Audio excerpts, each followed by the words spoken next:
Salve, salve, galerinha! Sejam bem-vindos a mais um vídeo aqui do nosso curso básico de Física Moderna. A gente vai falar nessa aula número 6 sobre mais duas consequências, na verdade, uma grande consequência dos postulados da relatividade restrita, enunciados por Albert Einstein, esse gênio que está aqui na minha camisa, tá bom? Vamos direto para o nosso slide, sempre relembrando que esse nosso curso é um curso voltado para o ensino médio, é sempre bom frisar isso daqui, certo? Bom, seguinte, Albert Einstein, para ele, massa não era simplesmente algo, deixa eu ficar um pouquinho maior, pronto, não era simplesmente algo que envolvesse matéria. Na cabeça de Einstein existia uma relação matemática, existia uma relação intrínseca, melhor falando, entre massa e energia. Por quê? Porque ele, estudando as reações que ocorrem no Sol, ele começou a perceber, inicialmente ali, que em todas as reações que ocorriam lá, sempre existia uma perda de massa associada a uma energia liberada. Uma perda de massa associada a uma energia liberada. Uma variação de massa associada a uma energia liberada. Então, ele começou a tentar expandir esse conhecimento e ver essa ideia, essa descoberta, e ver se batiam em outras situações. E ele ficou assustado, porque sempre batia. Sempre quando existia em alguma reação uma perda de massa, sempre existia uma energia associada a essa perda de massa, nos processos de fissão e fusão nuclear, que ele estava estudando naquele momento. Matematicamente, já vinha evoluindo com a radioatividade, algumas situações, enfim. Isso foi bem depois da relatividade do 1905. Você foi lá na frente que ele fala dessa relação entre massa e energia. Então, matematicamente, surge a seguinte ideia, tá? Preste atenção. Deixa eu ver um negócio aqui. Deixa eu ver se eu botei esse slide. Era essa aqui que eu ia botar. Tem um slide depois aqui, tá, galera? Rapidão. Deixa eu só mudar a posição do slide. Opa, isso. Pronto. Perdão. Só mudar a posiçãozinha do slide. Agora foi. Aqui, pronto. Então, Albert Einstein chega a essa relação que dá a equivalência entre massa e energia.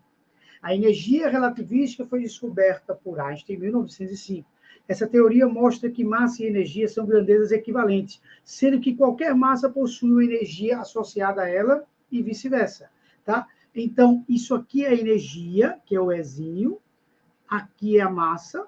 Na verdade, ele encontrou por uma variação de massa, não pela massa especificamente, mas que é massa de qualquer jeito. E aqui, esse C é a velocidade da luz, que a gente já vem trabalhando há algumas aulas. Então, toda vez que você tiver uma massa, você vai ter um equivalente em energia relativa a essa massa. Não quer dizer que se eu pegar a massa de um pão, se eu pegar um pãozinho, eu consigo criar uma bomba de um pão. Não. Mas se eu pegar elementos radioativos com a massa desse pãozinho, na hora que eu fizer a fissão nuclear ou reações químicas envolvendo esses elementos radioativos, eu terei uma energia liberada. Tranquilo? Não especificamente, não é uma coisa tão básica. A qualquer massa você consegue ter uma energia. Não, não é assim, não. Mas existe uma relação matemática. Há uma relação matemática quantizada de energia e massa sempre, independente de qual situação estejamos trabalhando, tá? E aí surge o conceito da massa relativística. Que conceito é esse? Vê, a partir de hoje, na sua cabecinha, você vai entender sempre que um corpo vai sempre possuir o que a gente chama de massa de repouso.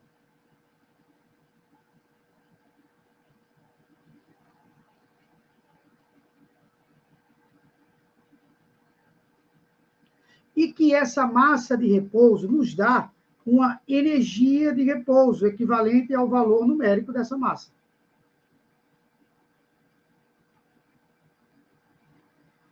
Certo? Se esse corpo entrar em movimento, e esse movimento for uma velocidade com uma velocidade apreciável, esse corpo vai adquirir uma outra massa, chamada de massa de movimento ou massa relativística,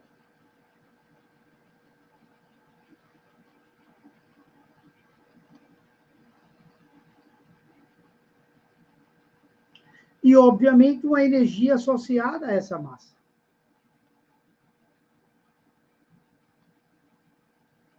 Onde esse M é maior do que o M0 e onde esse E é maior do que o E0.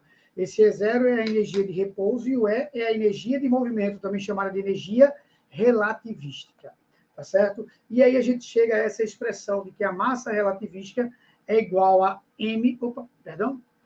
M0 sobre raiz de 1 menos V2 sobre C2. Esse fator já vem aparecendo há muito tempo nas nossas expressões, onde o M será maior do que o M0.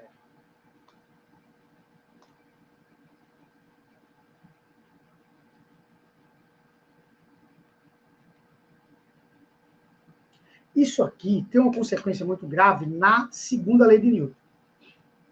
Você sabe por quê? Porque quanto maior for a velocidade da luz, de acordo com essa equação, essa massa relativística vai aumentando. Olha só. E a física clássica afirmava que se eu pegasse um corpo e aplicasse uma força nesse corpo de massa m, esse corpo ia aumentar a sua velocidade indefinidamente até quando existisse essa força.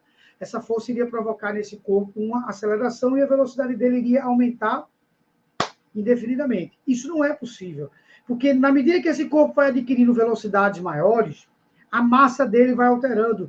E se a massa dele vai alterando, aquela força que antes alterou a velocidade dele em x, vai alterar em um valor menor do que x. E aí a massa dele aumenta mais, então essa variação de velocidade reduz mais ainda. Então chega uma hora que essa força não é mais capaz de movimentar esse corpo, e essa hora vai ser exatamente quando ele estiver próximo da velocidade da luz. Por isso que nenhum corpo adquire a velocidade da luz, porque para isso essa força teria que ser infinita, e a gente não tem essa força infinita. Então isso aqui mostra que a velocidade da luz é algo inatingível. Então a segunda lei de Newton dá uma quebrada geral, não que esteja errada, é que a segunda lei de Newton está relacionada especificamente com a física clássica, onde as velocidades são pequenas. Onde as velocidades são pequenas. Quando a gente trabalha com velocidades maiores, próximas da velocidade da luz, isso não ocorre. Tá certo? Por quê, prof? Porque matematicamente, imagine, se esse valor aqui for C, C ao quadrado sobre C ao quadrado dá 1. 1 menos 1 dá 0. Raiz de 0 é 0. 1 dividido por 0 é uma indefinição matemática. Ou seja, isso não vai ocorrer. Tá certo? Isso aqui não vai ocorrer, pelo menos até agora. Eu escutei, se ocorrer, essa equação vai ter que ser modificada e vai ter que ser comprovado certas coisas de uma outra maneira, mas não pode ser derrubado aquilo que hoje a gente usa. Aí está todo o conceito que envolve a bomba atômica. Então, a gente não precisa ter um exemplo, queria que fosse outro exemplo, tá?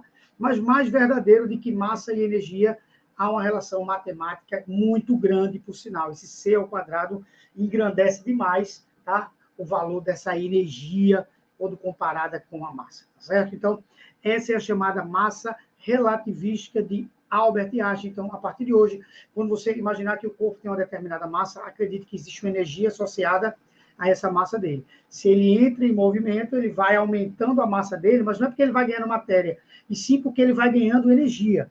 Tá? E aí, consequentemente, tem que ter um aumento da massa dele.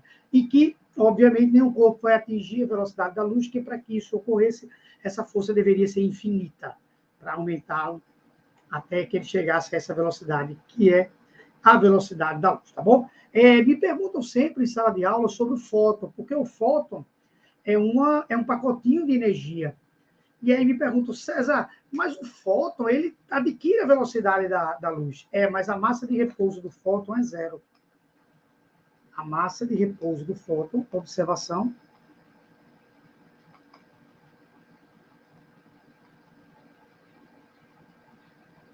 o fóton possui massa de repouso igual a 0.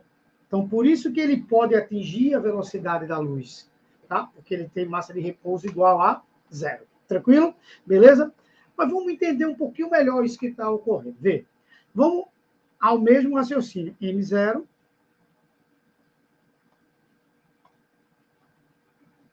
massa de repouso, massa de movimento.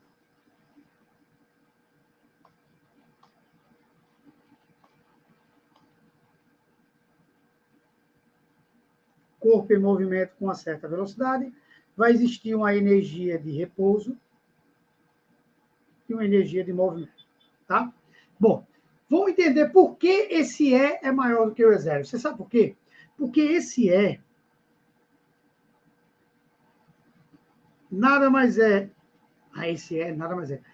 Bom, esse E nada mais é do que a energia de repouso somada à energia cinética, porque esse corpo, quando atinge uma certa velocidade, quando ele tem uma certa velocidade, ele tem o que a gente chama de energia cinética. Então, por isso que a massa dele é maior. Entenda? Por isso que a massa dele é maior. Porque ele teve um acréscimo de energia. Tem aqui um incremento de energia.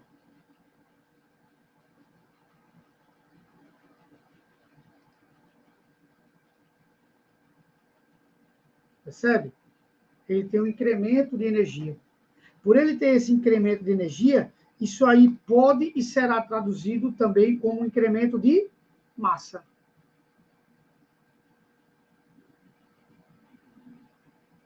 Pode ser traduzido como incremento de massa. Então, ó, veja como é que eu posso escrever isso aqui.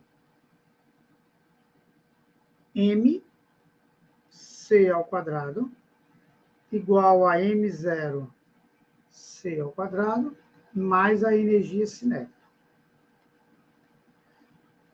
MC ao quadrado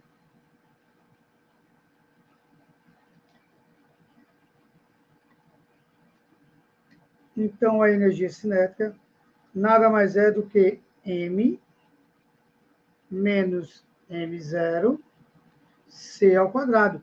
Isso aqui representa um incremento de quê? De massa.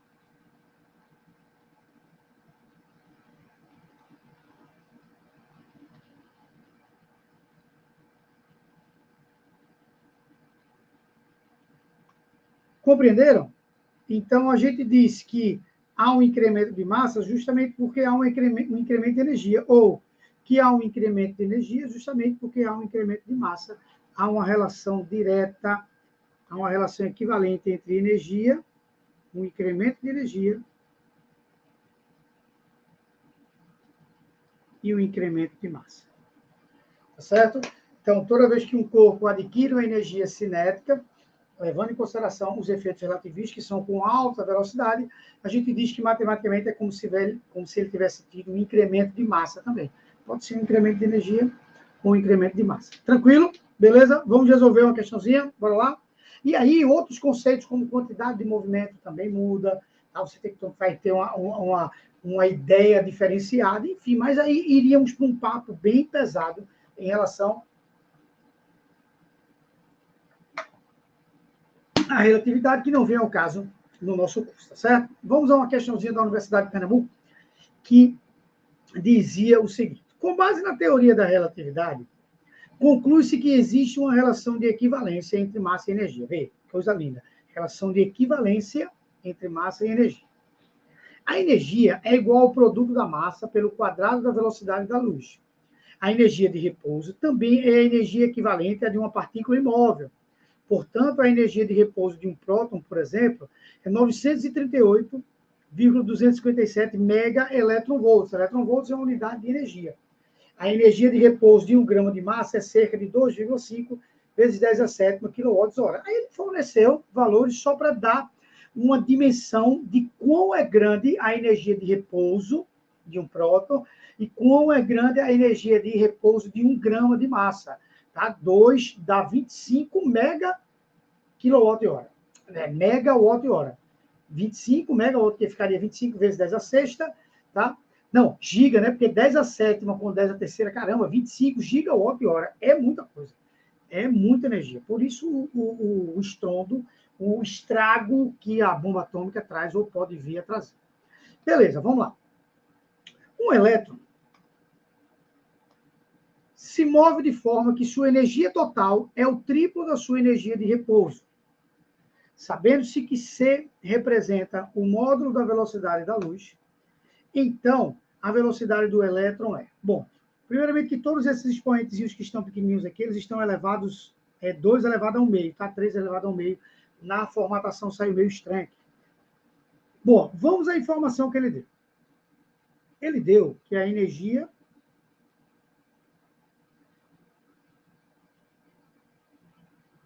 do elétron em repouso é o triplo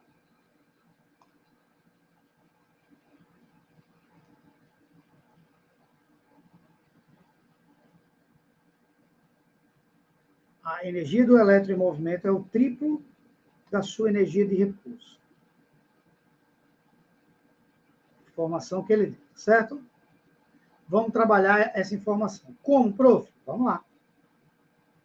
Esse E vai ser mc ao quadrado, que é igual a 3 vezes m0 c ao quadrado. Certo? Vou cortar aqui. Eu fico que m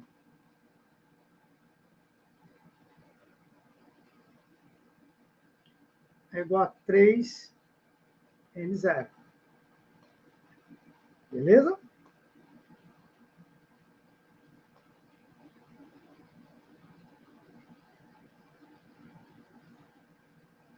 Onde quem é m? Bora lá.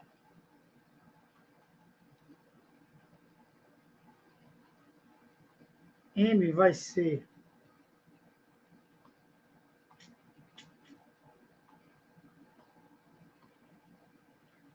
m0 sobre raiz de 1 menos V2 sobre C2. Então, eu vou substituir M no lugar de M0 para fazer essa brincadeirinha, combinado? Então, vai continuar na outra página aqui. Então, no lugar de M, eu vou colocar M0, 1 menos V2 sobre C2 igual a 3M0. Então, vai ficar M0 raiz de 1 menos V2. Quem é V? É isso que ele quer. Sobre C2 igual a 3M0. Já vou poder cortar o M0 com M0. Vou levar ao quadrado em ambos os lados, ok? Quando eu levar ao quadrado, como desse lado ficou 1, vai ficar 1 ao quadrado, que é 1. Aqui no denominador vai sair essa raiz, vai ficar 1 menos V2 sobre C2. E do outro lado, 3 ao quadrado é 9. Agora eu vou fazer o produto dos meios pelos extremos, tá certo? Vamos ficar com 9 menos 9V2 sobre C2 igual a 1. 8, que é 9 menos 1, é igual a 9V2 sobre C2. Bom, já dá para a gente tirar a raiz em ambos os lados, tá? Aí eu vou ficar com raiz de 8, que vai ser 2 raiz de 2, mas deixa assim por enquanto. E do outro lado eu vou ficar com raiz de 9 V2 sobre C2, tá? Raiz de 8, 2 raiz de 2. 3V sobre C. Então, V vai ser 2 raiz de 2C sobre 3. Sendo que esse 2 raiz de 2, para se enquadrar na linguagem que ele botou, vai ficar 2, multiplica 2 elevado ao meio, porque raiz é elevado ao meio, vezes C sobre 3, o que vai nos dar como gabarito exatamente a letra A. Uma questão boa, uma questão forte, mas veja que uma questão que tinha mais um apelo matemático do que especificamente um apelo físico, tá certo? Era mais um apelo matemático do que especificamente um apelo físico. Tranquilo? Viram que dá para, assistindo às aulas, resolver várias questões de vários vestibulares, tá bom? Tanto de massa relativística, energia relativística, tempo total, enfim. Tá bom? Um grande beijo. Até a próxima. Tchau, tchau.